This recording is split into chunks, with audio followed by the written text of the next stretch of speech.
Entertainment வழங்கும் கார்த்தி மற்றும் அரவிந்த் சாமி நடிப்பில் மெய்யழகன் செப்டம்பர் 27 முதல் உங்கள் அபிமான திரையரங்குகளில்.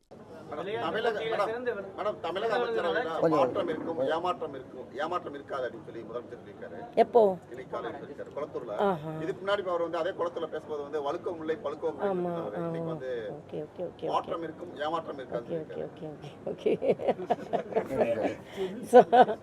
இப்ப பழுத்துட்டு வருதுன்னு அர்த்தம் அப்பனா இல்லையா? அழுத்தம் பழுத்து கொண்டு வருகிறது. ஏமாற்றமாக இருக்காது அப்படின்னா யாருக்கு ஏமாற்றமாக இருக்காது, யாருக்கு ஏற்றமாக இருக்கும் அவ்வளவுதான்.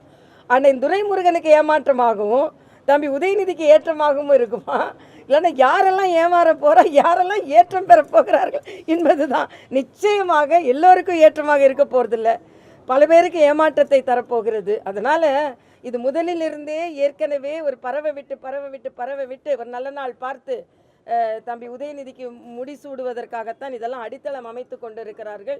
எங்களை பொறுத்த மட்டில் வாரிசு அரசியல் என்பது பல முதியவர்கள் அனுபவசாலிகள் இருக்கும் பொழுது இவர்களை போன்றவர்களெல்லாம் வந்தால் அது அரசாங்கத்திற்கும் நல்லது அல்ல, ஆட்சிக்கும் நல்லதல்ல, ஜனநாயகத்திற்கும் நல்லதல்ல என்பதை அழுத்தமாக நாங்கள் பதிவு செய்வோம். அது மட்டுமல்ல, திராவிட முன்னேற்ற கழக ஆட்சி இப்பொழுது சரியான பாதையில் போய்கொண்டிருக்கிறதா என்று இல்லை, கவுண்டர் பண்ணுறாங்களா என்கவுண்டர் பண்ணுறாங்களான்னு நமக்கு இப்போ சந்தேகமாக இருக்குது. சிலவற்றை கவுண்டர் பண்ணணும்னு நம்ம அரசியல் கவுண்டர் பண்ணணும்னு நினைத்து கொண்டிருக்க நேரத்தில் என்கவுண்டர்கள் அதிகமாக இருக்குது. எதுக்கு கோர்ட்டு, எதுக்கு கேஸு, எதுக்கு பல இடங்களில், அதாவது தவிர்க்க முடியாத காரணங்களால் இருந்தால் பரவாயில்ல. நான் இப்போ ஒரு செய்தி படித்தேன், திராவிட முன்னேற்ற கழக ஆட்சிக்கு வந்த பிறகு 17 என்கவுண்டர்கள் நடைபெற்றிருக்கிறது என்பது. இது மிக அதிர்ச்சி அளிக்கக்கூடியதாக ஒன்றாக இருக்கிறது.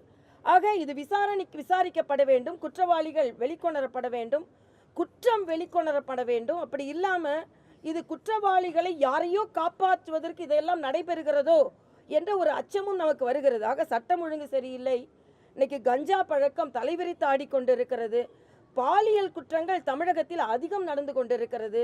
அவர்களின் கூட்டணி கட்சியே அவர்கள் மீது இப்பொழுது அதிருப்தியை தெரிவிக்க ஆரம்பித்து விட்டார்கள். அது காங்கிரஸாக இருக்கட்டும், அது விடுதலை சிறுத்தைகளாக இருக்கட்டும், கம்யூனிஸ்டுகள் இன்னைக்கு போராட்டங்களுக்கு, சாம்சங் போன்ற போராட்டங்களுக்கு துணை நிற்கிறார்கள். ஆக திராவிட முன்னேற்ற கழக கூட்டணி இப்பொழுது வெலவெலத்து போய் இருக்கிறது என்பதுதான் உண்மையானது.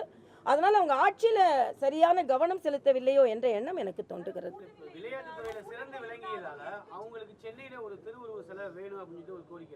இல்லை, அந்த கோரிக்கை நியாயமானது. கோரிக்கைக்கு அது யாராக அவர் எப்பொழுதும் அடித்தளத்தில் விளையாட்டை பற்றி மக்களுக்கு மிகப்பெரிய விழிப்புணர்வு இல்லாத போது கூட தொடர்ந்து ஒலிம்பிக் சங்க தலைவராக இருந்து அதற்கு பல ஊக்கத்தை கொடுத்திருக்கிறார்.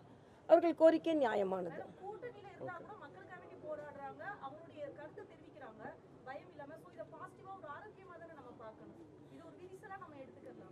இல்லை, விரிசெல்லாம் எடுத்துக்கணும். ஏன் இப்போ ஆரோக்கியம் திடீர்னு எங்கே வந்தது? 3 வருஷமா அப்பனா ஆரோக்கியமாக இருந்து இப்போ ஆரோக்கியம் இல்லாமல் மாறிடுச்சு, அதான் நம்மளோட கேள்வி.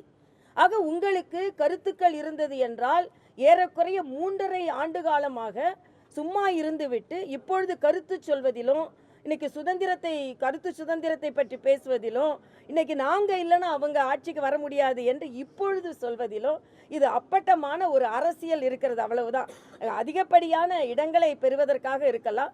இது துணை முதலமைச்சராக வர வேண்டும் என்ற கோரிக்கை அவங்க வைக்கல. நான் ஏறக்குறைய 3 மாதங்களுக்கு முன்னாலேயே ஆர்கே நகரில் பேசும்போது நான் சொன்னேன், துணை முதலமைச்சர் சமூக நீதியை பற்றி பேசிக் கொண்டிருக்கும் முதலமைச்சர் அவர்கள் ஏன் துணை முதலமைச்சராக திருமாவளவன் போன்றவர்களை ஏன் அவர்கள் சிந்திக்க கூடாது என்று நான் ஒரு 3 மாதத்திற்கு முன்னாலே கேட்டிருக்கிறேன். ஏன்னா சமூக நீதியை பற்றி பேசி கொண்டிருக்கிறார்கள், பேசுவதெல்லாம் சமூக நீதி, ஆனால் கொடுப்பது உதயநிதி, அவ்வளவுதான்.